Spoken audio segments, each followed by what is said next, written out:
last 12 months or so have definitely been a time where I've been getting way more into Nick Cave and the Bad Seeds. It probably started more with Ghosteen, as I was pretty blown away by that album. Easily one of my favorites of 2019 and one of the best of the 2010s in general for me. But it wasn't that I'd never heard anything from Nick Cave and the Bad Seeds before that point, because I had, but I must admit I was never fully blown away by the albums I'd heard. I think Skeleton Tree is very good with some excellent songs on there. And some of the 90s work that I'd heard I liked too, but I think once I started digging more into the discography, I was really finding some fantastic albums that weren't as championed as some of his more acclaimed ones like Let Love In, Murder Ballads, and even Skeleton Tree as well. To an extent, that's considered one of his best ever. But I was actually finding myself gravitating a little bit more towards the piano-based stuff that Nick Cave and the Bad Seeds had done over the years. And I think once I'd started listening to those ones, I was definitely finding myself falling in love with some of the heavier, like gothic tinged albums like Murder Ballads, like Henry's Dream. And what's crazy is that they have been going since the 80s, and each decade brings a good 2, maybe 3 albums that could easily be argued as some of the best of their respective decades, which I think is insane. Even to this day, they are just not dropping in quality, and they are finding ways to wow their fans and wow listeners. It's crazy. It's crazy. It is crazy that they have been so consistent for the amount of time they've been around. But I'd be lying if I said that The Boatman's Call wasn't my favorite album out of every single one I've heard from Nick Cave and the Bad Seeds so far, because it is my favorite. And I just thought to myself, there's no way I can't miss an opportunity to talk about this album. I think one of my favorite things about Nick Cave and the Bad Seeds is that each time I ask a fan of Nick Cave and the Bad Seeds what their favorite album is, I get a different answer. Like I don't think there is a general consensus on what the best album in this discography is. It could be one of like 10 different albums you could answer. And to be fair, I wouldn't argue any of them. Like, I really would not argue any of them. And I feel as though it's the same with The Boatman's Call. If this is your favorite, as it is mine, I think there's very little room in the way of an argument to be had, because there's just something about each album that brings something spectacular. And I think what this album manages to achieve is something really impressive in the context of the discography that they had had up until this point, because it was 10 albums in, and this was really the first one where they stripped things back to the bare bones, the bare minimal instrumentation, as before they were doing way more like gothic, rockier type stuff. I mean, just listen to some of the tracks on Henry's Dream and you'll hear how different those ones are, particularly like the first few, in comparison to anything that's on this one. There's a place for it all as well, because each album brings something fantastic. I feel like I keep repeating myself, but it is just so impressive. And The Boatman's Call, to me, just displays some of the best lyricism that Nick Cave has ever put on a record, and some of the most beautiful songs as well. I think that's why this album hits me as hard as it does, because not only is it my favorite in this discography, but it really is up there with one of my all-time favorite albums ever. The opening lines of this album are perhaps the most romantic lyrics I've ever heard in my life. The way he words himself on those first 4 lines is to behold, because goddamn, you would marry this man on the spot after he says what he says. The opening lines, as you are fully aware if you've heard this album, I don't believe in an interventionist God, but I know, darling, that you do. But if I would kneel down and ask him not to intervene when it came to you. God damn. Fucking bars! And obviously I was just reading it there in a pretty standard way, but the way he's singing this track is so bloody wonderful. Like, he's always had a bit of like a grit to his voice. Even like today, it's gotten even grittier really as he's gotten older. But let's not act like it wasn't gritty to begin with in the 80s and the 90s.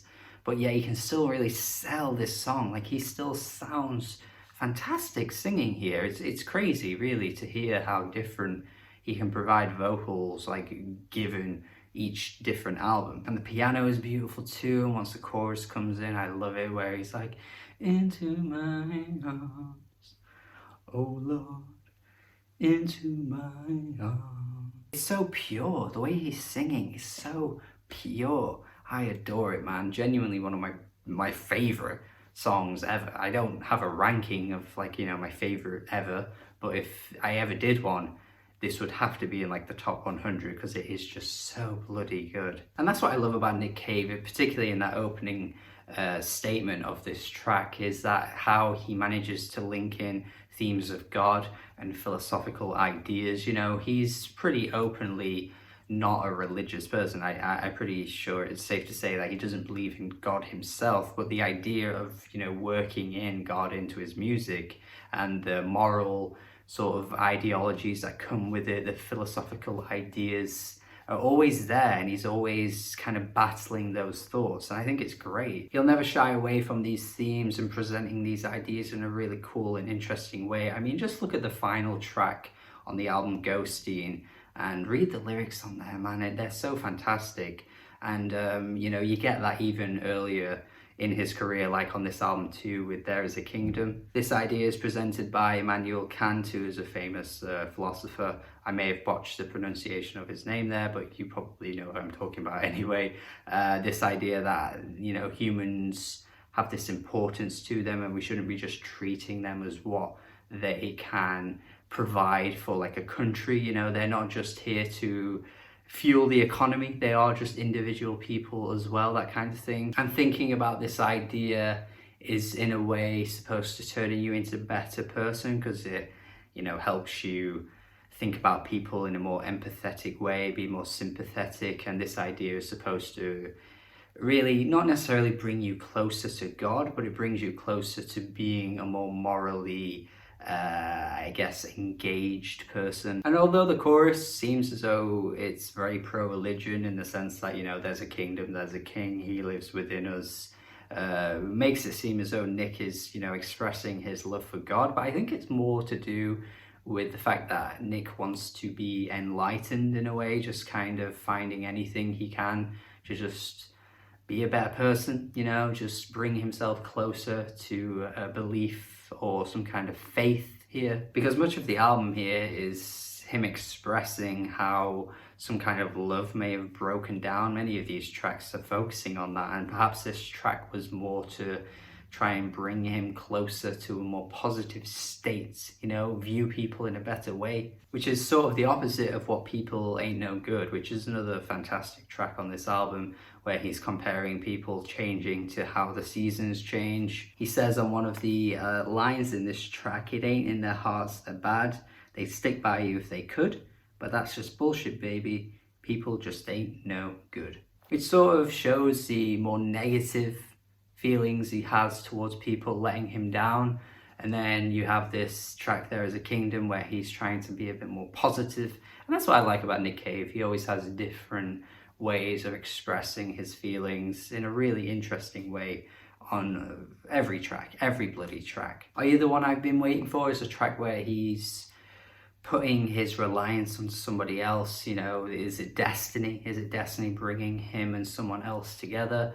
Is it someone that could bring him happiness, bring him joy? But I like the way he sings this track, because you can still hear the doubt in his voice whenever he says the line, "Are you the one that I've been waiting for?" Or more so him asking that lyric as opposed to just saying it, because you never really get the answer, and you never really, you know, you never think there's ever gonna be an answer, because perhaps that person isn't the one that he's waiting for. And the following track is another question that he's asking: where do we go but nowhere?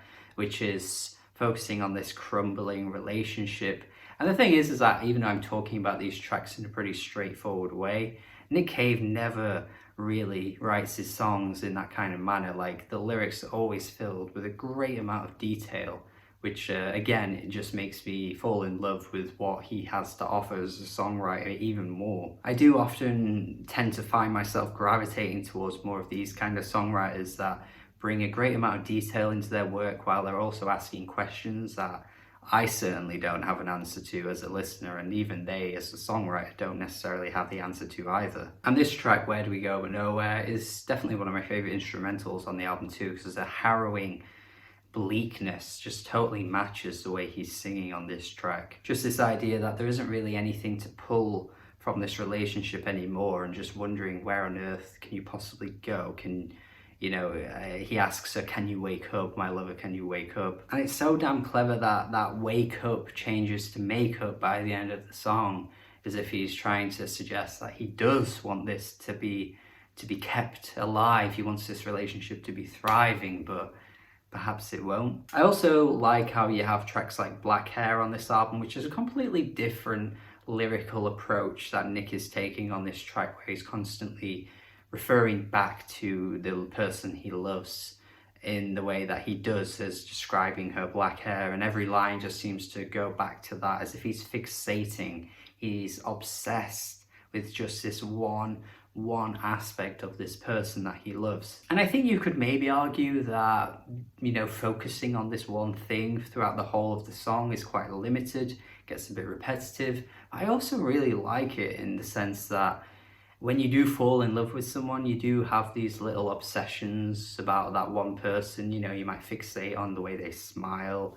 or even, as Nick is pointing out on this track, their hair too. And I just think writing a song about that one detail of that person is really beautiful. The track Idiot's Prayer takes it back to what a lot of people know Nick Cave for as a songwriter, and he's talking more about crime and death, and this person has committed some kind of crime. I'm assuming he's playing a character here, because I don't think he's talking from his own perspective on this track. But once again, I like how he uses his songwriting techniques to make a song like this, because you see this love scenario presented from a completely different angle, as this person who loves someone is also someone that has committed a really terrible crime, and he just wants their forgiveness, even though he really can't gain that forgiveness. And once again, you just get those really interesting philosophical ideas thrown in the only way that Nick Cave could do, because he's just a one-of-a-kind